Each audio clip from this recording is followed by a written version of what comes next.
Hi. So how are you?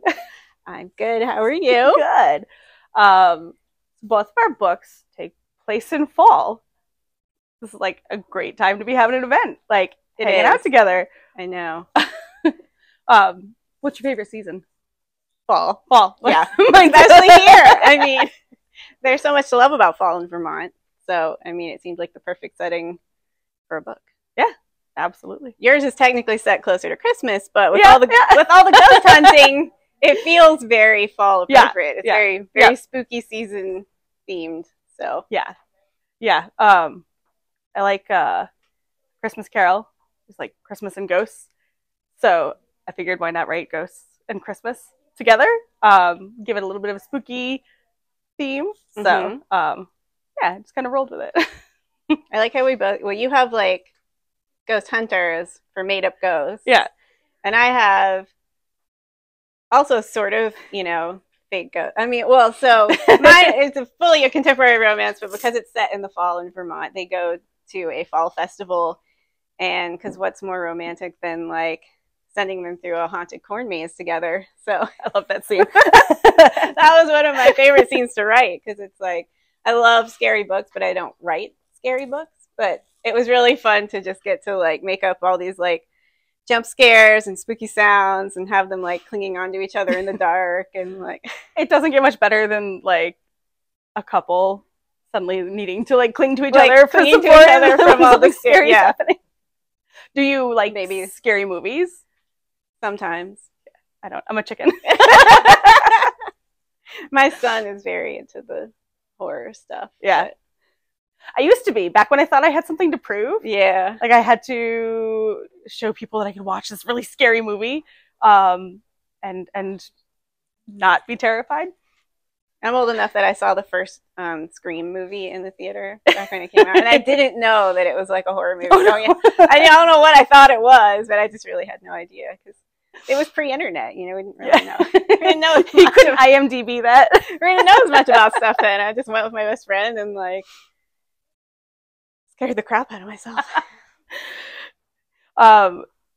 So I worked in some like spooky themes in my book that they were less scary and more like, I don't know, like cozy spooky. I don't know if that makes sense. I loved that part with all the like, especially when they were like, kind of, tampering with the ghost sounds and stuff to.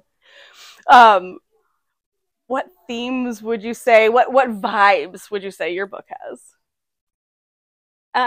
Vibes. I would say mine's more of like cozy fall and not as much spooky, not as much ghost hunting. Yeah, but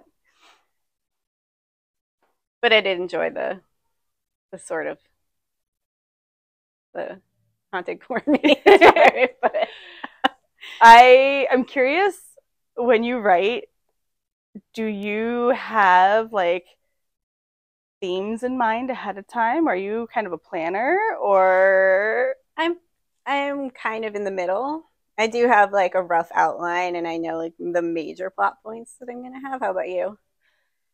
I used to sit down and just start writing and see what would happen.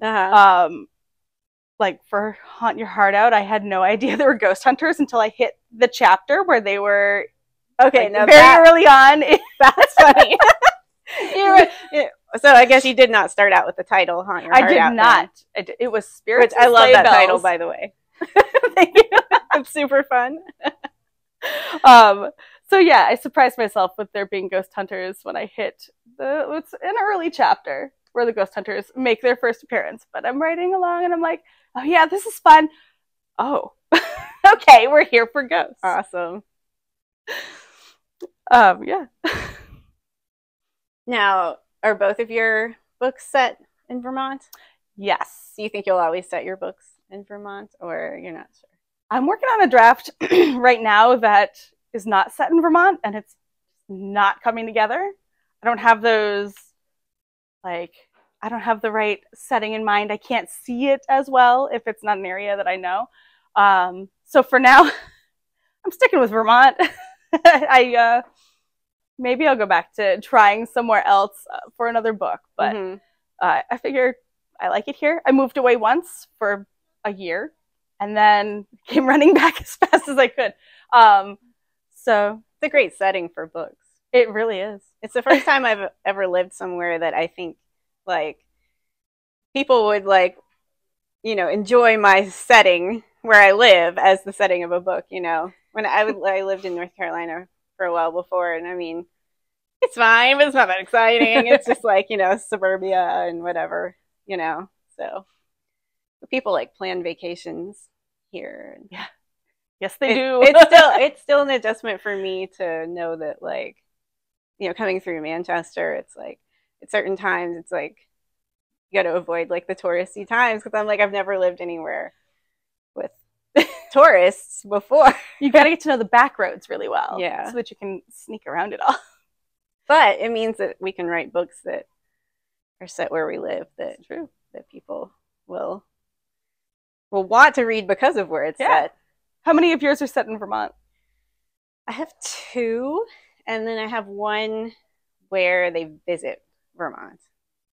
And the first book that I wrote set in Vermont, I didn't live here yet, but I had visited.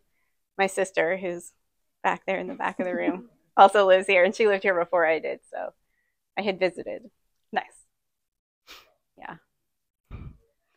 So tell me a little about the themes in your book. So it's a one night to forever trope, which is actually a first for me. I usually really like to take my time getting to know the characters and build. I had actually written several slow burns, like really slow burns, before this one. So I think I was kind of in the mood to like shake things up. And I thought, let's try something a little different. And I had this kind of idea for one of my characters is like, it's also sort of a fish out of water trope because one of my characters is this very driven businesswoman from Boston, and she works for her family's corporate hotel chain. She comes to Vermont hoping to purchase a new inn for the hotel chain, and she stumbles across Emily, who is my free-spirited artist who lives in Vermont, and they share a night together. And then the next day they find out that Diana, the businesswoman, is in town to buy the inn that's owned by Emily's grandmothers, which is a very like beloved family, queer friendly inn that she's horrified to think of it becoming part of this corporate chain. So that kind of sets up their rest of their story. And what do you think are the themes in Not Your Heart Out? I've got homebody and wanderer. So Lex has lived in Vermont her whole life, and she doesn't want to leave Vermont. She went to college in Vermont and stayed in Vermont, didn't want to leave. And her family has left, and her exes have all left, and her friends are slowly moving away from the area, so she feels like everybody's leaving her. And then James comes into town, and he is a dashing ghost hunter. And she has a lot of worries about him also leaving because everybody else has left. So that's kind of a central theme that carries throughout. But I also have sworn off relationships because everybody always leaves, so she doesn't want to get involved with anybody if they're just going to leave. Found family is a really big deal in this one as well, because she's kind of surrounded herself with the people who haven't left. And James also has kind of his group of people who have been traveling with him. So I think those are some of the main ones. Yeah, we both had heroines who have grown up in small town Vermont and feel like everyone, or a lot of people that they've loved, have both family and romantic partners have gone on to leave them and go elsewhere. And neither of our heroines could ever imagine leaving Vermont. And I think that's like, I think it's relatable that to either feel that way or to want to have a home that you feel that connected to, right? Yeah. It's like, I actually don't have that because we moved around a lot when I was growing up. When people ask me where I'm from, I don't even know where to say. So for me, I think it's more like I would want to have that kind of connection to a town that I couldn't imagine leaving. Mm-hmm.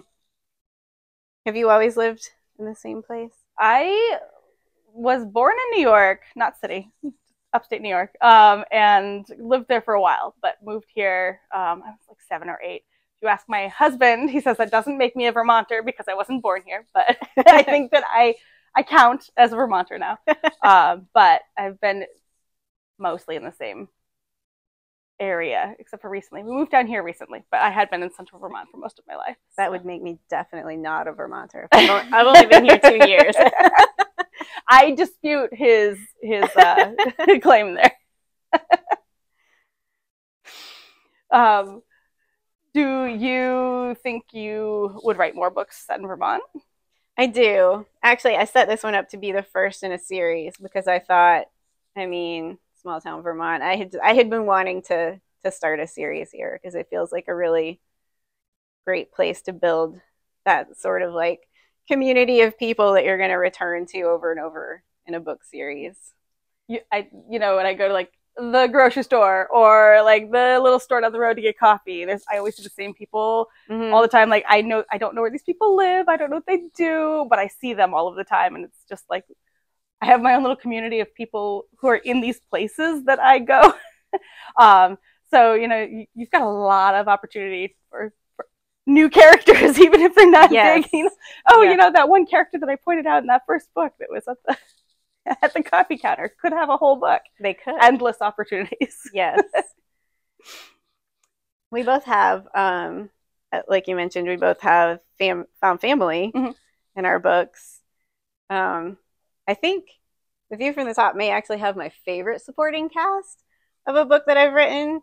My local Vermont character, Emily, is part of this group called the Adventurers that are they're like an outdoor adventure group. It's a very like queer, diverse, fun group. They go like hiking and all these other like adventures around the area. So, and actually she's been raised by her grandmothers, but they're not biologically her grandmothers. They're these 2 women that took in her mom when she was an unwed pregnant teen. So like she's actually had found family her whole life.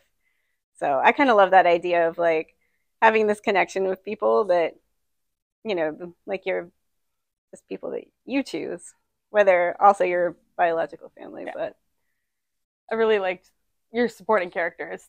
They just, worked together. And I like how you worked in that, like they were all close and they all spent time together, but you worked in that they also struggled together. Like, not struggled, but there were disagreements occasionally. Yeah. You talked about, on page, and that's just really realistic because not everybody gets along all the time. Yeah. I feel like with any group of friends, especially like a diverse group of friends, you're going to, have a lot of different personalities and stuff. Yeah. But if you were a character in a book, which character would you be? Like, would you be the main character, the side character, the love interest? That's a hard question. I think I'd probably want to be like a side character though, because I'm like naturally very quiet and wanting to stay off to the side and observe. I think that's one reason why I'm an author. I just kind of like to, every time. I'd probably be wanting to watch and like cheer for them while they fall in love. It would probably be the loud best friend who always comes in with the wildest advice, like the complete wrong time. I'd be like following you. I'm always the quiet one. I would love to hear about what books you've been reading lately. So the sad truth is that I've actually not been reading a whole lot. Very recently, I've been on deadline. I actually just handed in a book. So I'm trying to claw my way back out of the deadline hole, but actually just got one of those brand new like Kindles that Amazon just released. So I want one. I had been waiting to upgrade for a while. So I think next up for me to read is Reverence by Melina Mackay. It is a rivals to lovers romance with two ballerinas, and it's set in Paris in the 80s. And I don't know, that just sounds like delicious. I'm adding that to my list immediately. And if you've ever read one of Melina's books, she has just like the most beautiful way with words. And she writes these really like rich, angsty, dramatic books. And I can't wait to dive into that one. What have you been reading? I just started The Truth According to Ember. And it's fantastic so far. It's not going to last long. I'm going to read that one so fast. And then next up on my list, I have One-on-One by Jamie Harrow. Okay. Basketball. I don't play sports, but I'll read sports. Yeah, I do read sports sometimes, but I don't watch them. So I need there to be like, you know, a strong like side plot that I can follow along. Yeah.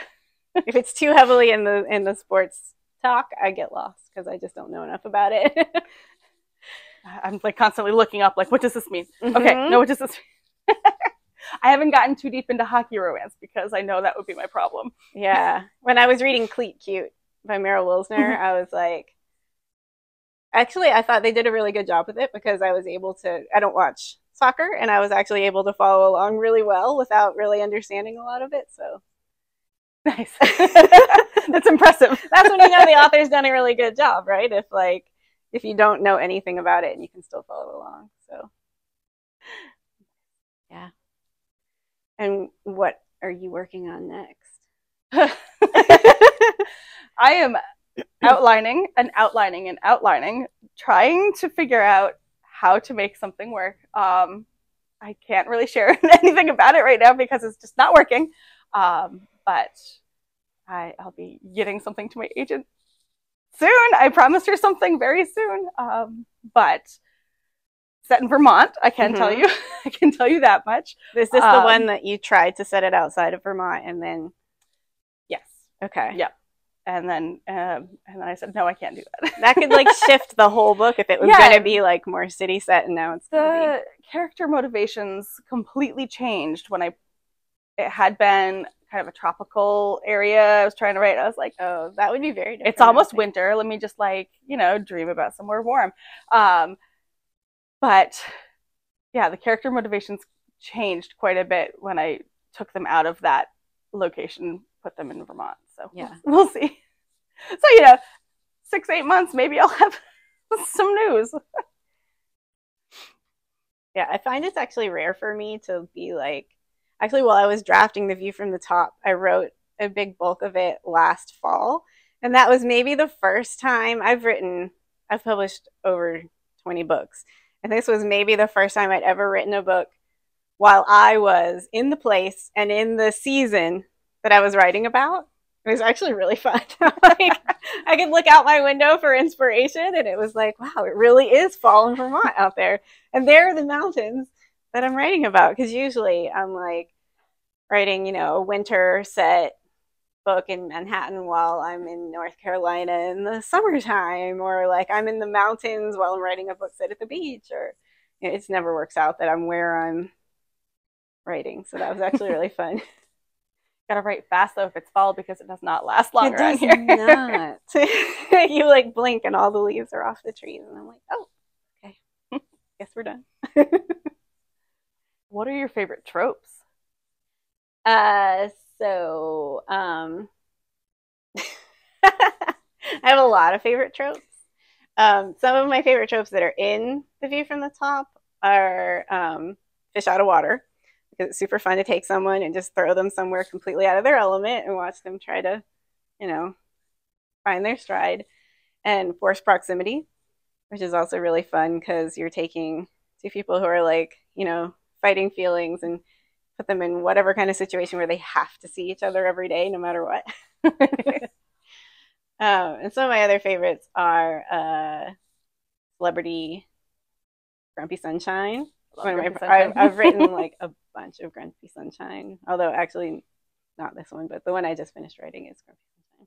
I always end up, I'm like, I'm going to write Grumpy Sunshine, but then I end up writing Grumpy Grumpy. And I'm like, come on, somebody's got to be sunshine here. I had an idea for a Grumpy Grumpy, but I haven't written it yet. I think that would be fun. As long as you don't make them like, you just want to like shake somebody. Like, okay, guys, too much grumping. Yeah. What are your favorite tropes?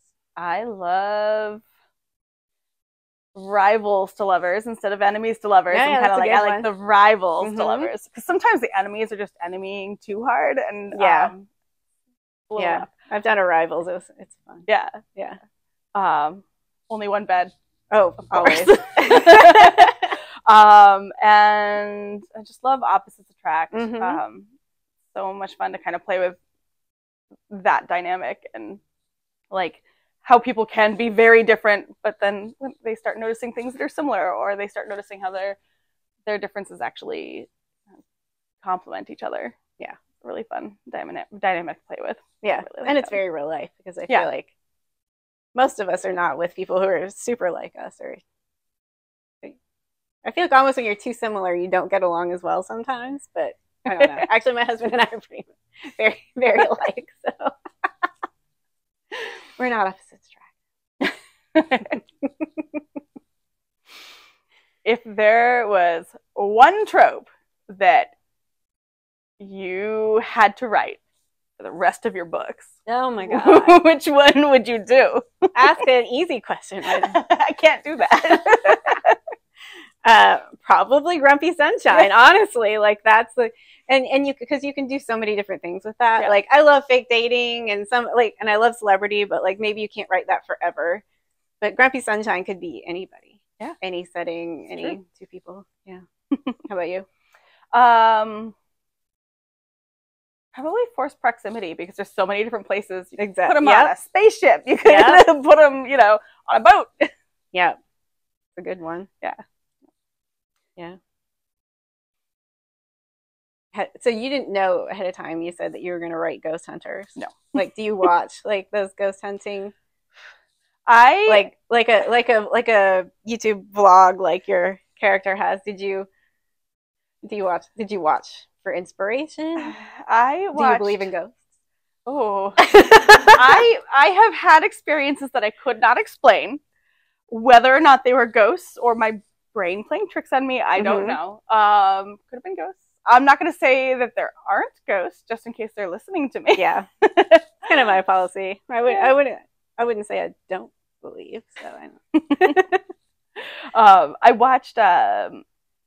Kristen Stewart did a ghost hunting, like a paranormal investigation show, and I cannot remember what it was called now, but it was on Hulu, and it came out last year.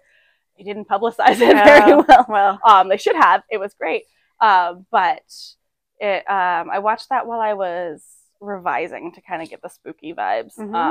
But generally, I avoid ghost hunting shows. I'm too easily scared, and I'll be up all night under my blankets. Yeah. I think, but it's fun though, and you never know like how much of it is real and how much of it is staged. So if you get too scared, you can convince yourself that maybe they were faking it. It's true. I went to a castle though in Germany, and I felt super sketched out the whole time I was there, and just like got weird little shivers. And then when we got back home, I looked up this location, and it was apparently on Ghost Hunters International as one of the like most haunted places in, I think, Europe. And I was like, well, I don't need to go back there. Maybe you do believe in ghosts then. Maybe I do. That's a good point. Who is your favorite romantic pairing? Of mine or other authors? Authors, movies, anything. Oh my god. I told you I can't ask easy questions. Honestly, off the top of my head, I have no idea. No idea. What was yours? Kat and Patrick, 10 Things I Hate About You. Because I've seen that movie 8 billion times, and I can do the lines beginning to end. So, I don't know. I change my mind all the time. I'll say I think I think still my favorite book, and I don't know how many of you guys even know this book, is Hotel Queens, Lee Winter, Amelia and Kai.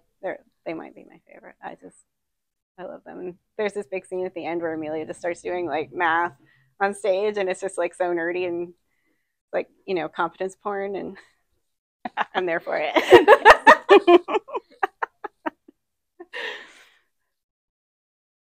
So tell me about in The View from the Top. Mm-hmm. I loved how well you set out your character's goals. Straight from the beginning, you knew, chapter 1, what these characters wanted. Yeah. Tell me about like how you settled on like the goals they wanted. What's your process? Well, I think that's one of the things I always have to know before I start writing, is what their goal and what their arc is going to be by the end of the book. I don't always know like every scene that's going to get there. And in fact, sometimes I'll find that certain like subplots take a twist that I didn't know, or like some things that I won't know ahead of time. Like I actually didn't know until I started writing that like Diana was going to be anxious. Like it just, you know, once I started writing her, it just like kind of came naturally in the page. But I knew what their goals were going to be. I always come with their goals and like the big conflicts that they're going to face ahead of time.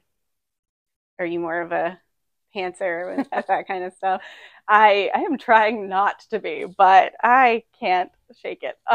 Yeah, I tend to have an idea of, I have like the character's voice in my head. And sometimes I'll know, usually it starts with like, there's a scene that I can't stop thinking about. And it's not always the first scene. Sometimes it's in the middle or the end. So when I sit down to write, I start at the beginning and I start thinking, how will I get to this specific scene that won't let go of me? And do you write consecutively to that scene?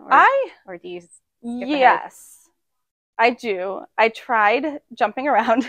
It was too much. Because then I couldn't remember which order things were going in. I wrote them in a specific order, so in my head, they happened in that order. And I couldn't remember the order these things actually happened in the book. So I stopped doing that. But yeah, usually I just have like a pretty strong idea of a scene or something that's going to happen, and then I write to that. Sometimes it doesn't even make it in the finished draft. I end up with all these side plots that end up getting cut because they're just too much. Or they just don't serve the story anymore. Mm-hmm. So lots of slashing goes on. I feel like sometimes the scenes that are strongest in my head ahead of time end up being just kind of like more fun scenes that aren't like necessarily as pivotal to the plot, but just. I love writing that middle section of a book because it's all the fun scenes. Mm-hmm. You know, you're still working toward an end goal, but I love just kind of like throwing them into these fun situations, like a fall festival, or mm-hmm. you know, like filming ghost stories in a in a bookstore. Yeah, the book that I just finished drafting, like there was a pottery wheel scene, and I knew that was going to be like, that was like the one scene that I knew. Like, yes, it is sort of inspired by ghosts. I was going to ask. As soon as I knew that one of my heroines was going to be a potter, I was like, ooh, and they're going to have a pottery wheel scene. Required. It's required. And then my critique partner informed me that I absolutely had to have one of them thinking ahead of time, oh, is it going to be like that scene from Ghost? Because I was like, is that too on the nose if I have them think about it? But, no, we love it. Well, we'll see what my editor says, but right now it's there. I hope it stays there.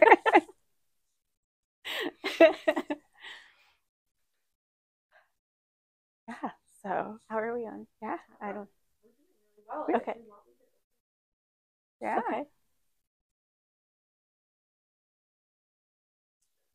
Okay. Okay. So I feel like the writing process is probably different for everyone and maybe for every book.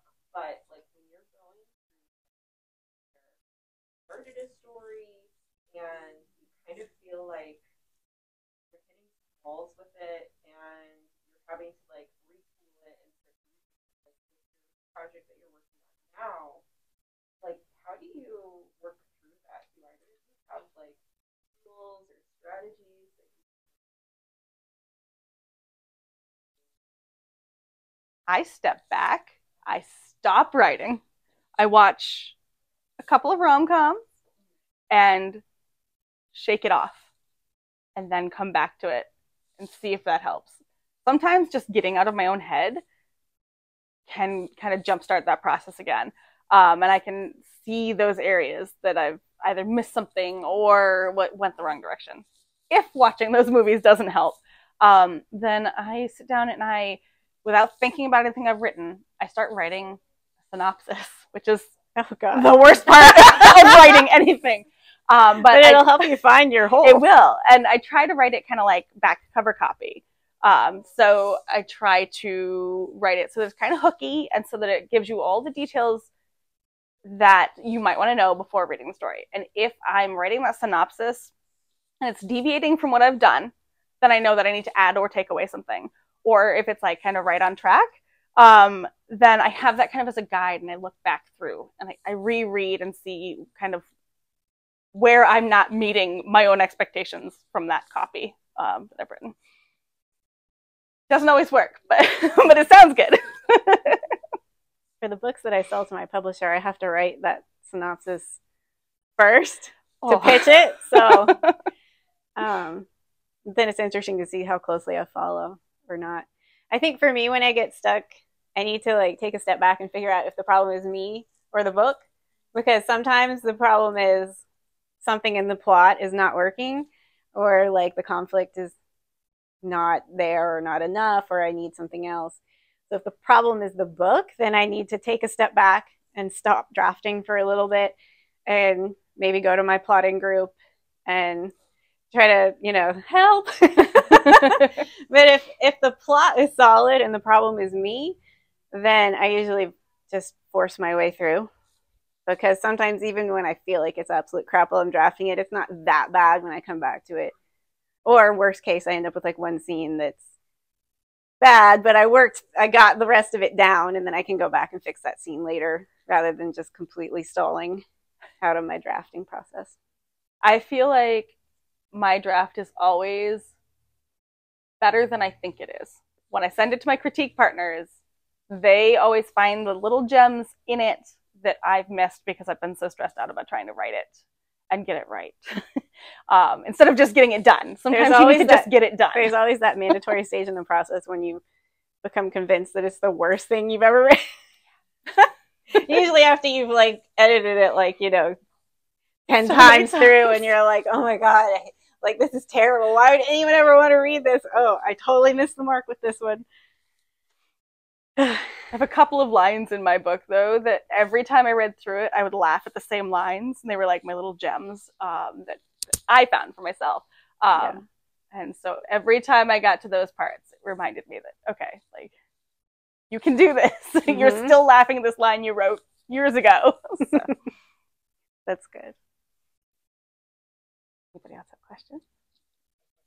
Yeah. I was curious, what kind of research did you do writing these books? I watched ghost hunting shows, which was terrifying. I messed around with some film equipment to kind of get a feel for like how to film different, styles. I hadn't settled on a vlog or a documentary. So the main male character does a documentary about ghosts. And then the main female character used to film a vlog about ghosts. It was up on YouTube in like 2007. So I kind of got an idea for those different styles of film. I had considered it being more of a ghost hunter style show or more of a fictional movie kind of show. But it was a whole lot of like playing with things and just seeing kind of what was fun. And then I had to do a lot of looking into kind of the process for creating film, like editing and that kind of thing. This one was actually one of my easier books research-wise. I did have to look into some corporate things and, you know, the steps to becoming CEO and, you know, the board of directors and all that kind of deal. And actually one of the key plot points in the book is that, well, so Diana's family owns this chain of hotels called Dublin Hotels. And I really wasn't, and she runs the independent purchasing division where she goes out and purchases like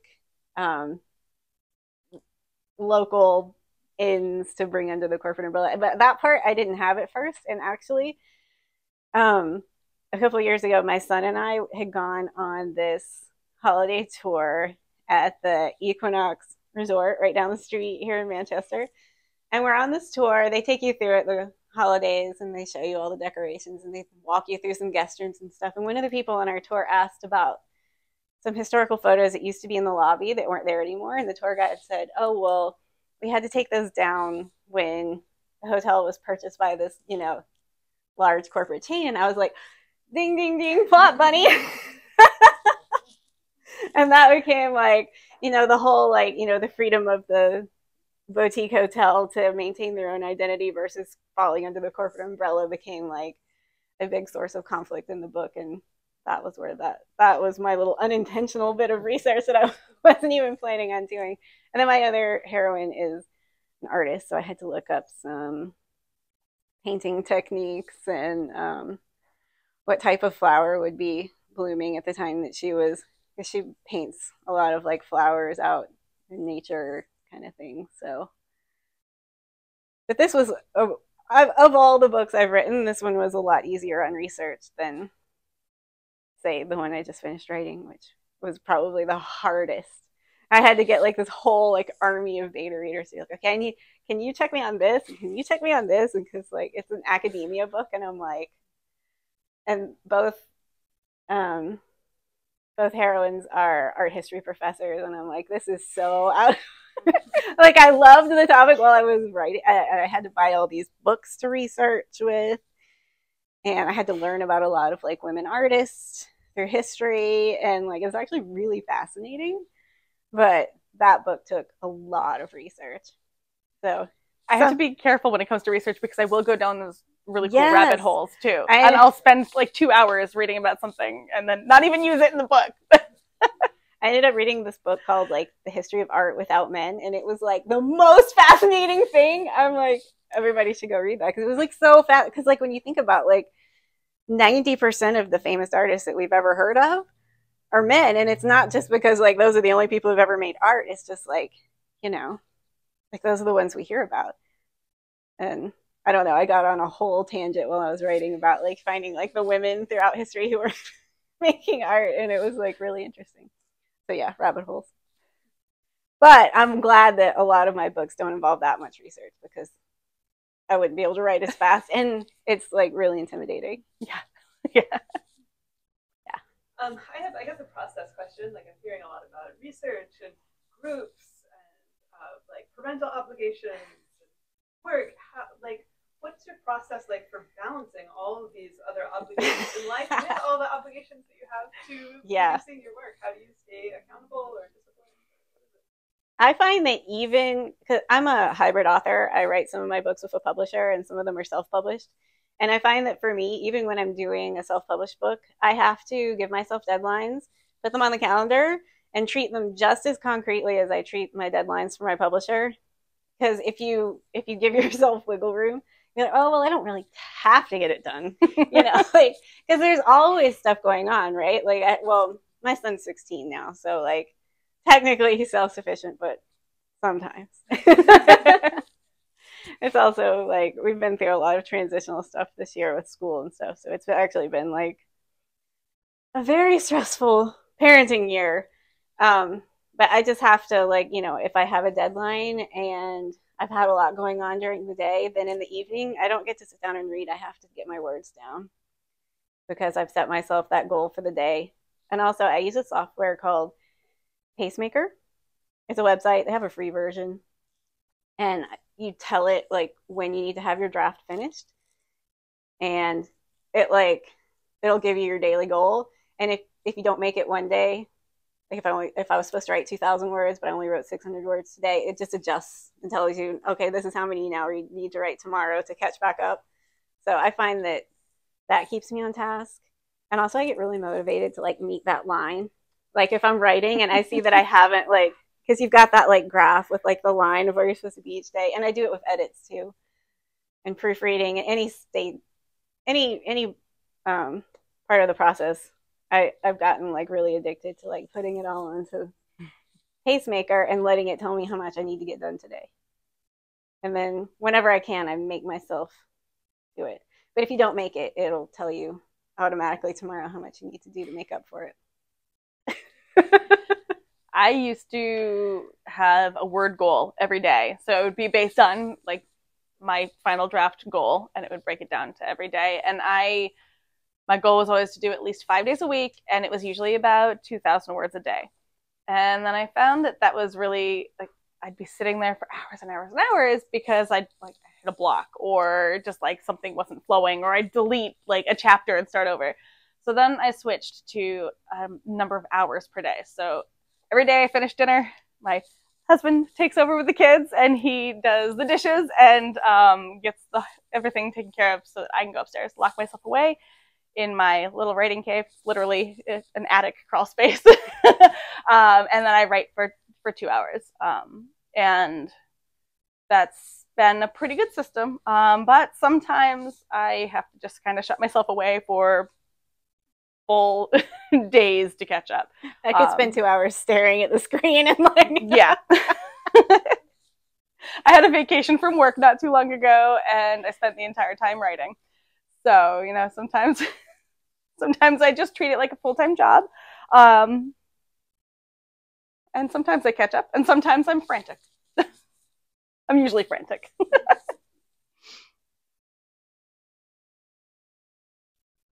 What's your advice for someone who's